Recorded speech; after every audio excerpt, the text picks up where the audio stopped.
già battuto il fallo laterale, il cross in mezzo, colpo di testa, attenzione a Rosone che aggancia, il tiro di Rosone, c'è gol di De Luca, stranamente lasciato solo, il gol di De Luca al 27esimo minuto di gioco.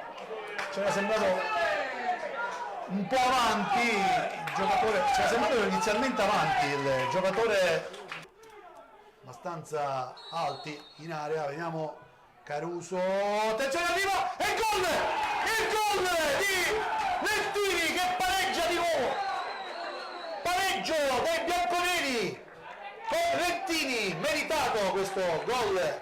Nel secondo tempo l'Alcamo è entrato con alto piglio, 18esimo minuto di gioco, quindi bianconeri che trovano il pareggio con ne è entrato Lentini.